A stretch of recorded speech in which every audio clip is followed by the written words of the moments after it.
Hello everyone, start करते हैं आज के वीडियो को। और आज के वीडियो में हम डिस्कस करने वाले हैं वर्ल्ड पॉलिटिक्स के बारे में। वर्ल्ड पॉलिटिक्स में मुख्यतः इसलिए भी डिस्कस करना जरूरी है क्योंकि वो कहीं ना कहीं आज की डेट में इंडिया की इकोनॉमी को, इंडिया की आर्थिक परिदृश्य को डिफाइन कर रहा है और डिसाइड भी कर रहा है।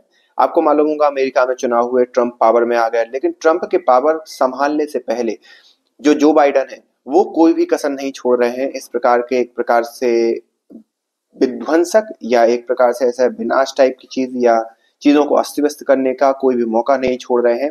इसी क्रम में उन्होंने क्या किया कि सबसे पहले यूक्रेन से बोला कि भाई आप रसिया पर ज्यादा से ज्यादा बल बरसा दो, जिससे रसिया कुछ आनन फानन में न्यूक्लियर मिसाइल चला दे और फिर रसिया पर ये सैंक्शन लगा के रसिया को बर्बाद कर दे। एक प्रकार से पूरे के पूरे देशों को बर्बाद करने का प्रपंच यूएस कर रहा है। उसी क्रम में उसने भारत को भी युद्ध में ढकेलने का ट्राई किया बांग्लादेश के द्वारा, कि बांग्लादेश में कहीं ना कहीं जो इस्लामी आतंकवादी हैं उनको सत्ता देने की कोशिश की, और वो इस्लामी आतंकवादी वर्तमान में वहां पर रह रहे हिंदुओं पर बहुत ही अत्याचार कर रहे हैं। यही चीज उन्होंने जाके कहा कि सीरिया के अंदर भी यही अमेरिका के द्वारा किया गया, पहले किया जा रहा था, लेकिन अभी इसलिए भी ज्यादा सक्सेसफुल हो गया अमेरिका का ये प्लान क्योंकि रसिया को इन्होंने यूक्रेन में उलझा दिया, ईरान को इन्होंने खुद की पॉलिटिक्स में उलझा दिया। तो ये कई चीजें ऐसी हुई क्योंकि जो सीरिया को नहीं बचा पाई। हाल ही में सीरिया के जो वहां के राष्ट्रपति थे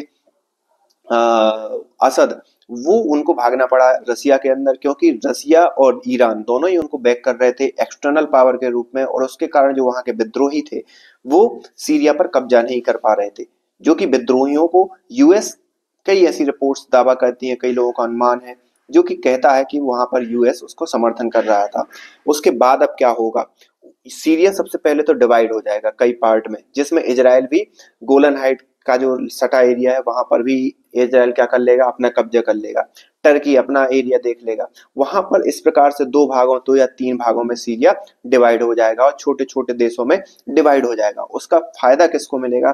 सीधी सी बात है, यूएस को फायदा मिलेगा क्योंकि यूएस हर जगह उसकी जो पेट्रोल या डीजल की या जो जीवाश्म ईंधन या क्रूड ऑयल की जो भूख है वो कहीं ना कहीं शांत नहीं हो रही है, और यूएस उसको पूरे के पूरे वर्ल्ड से नोचने में लगा है, खींचने में लगा है। और यही उसका प्लान है। उसी चक्कर में उसने इराक बर्बाद कर दिया, सीरिया बर्बाद कर दिया, लीबिया बर्बाद कर दिया, लेबनान बर्बाद कर रहा है, और फलस्तीन तो आपको मालूम होगा साफ हो चुका है मोस्टली।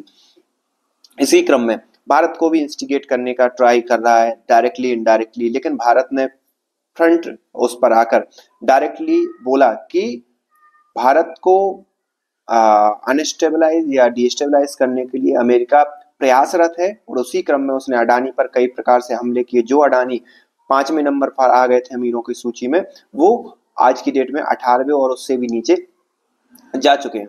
तो ये पूरा का पूरा एक रीसेप ले रहा है वर्ल्ड। इस बारे में आप क्या सोचते हैं? आप हमें कमेंट करके बता सकते हैं।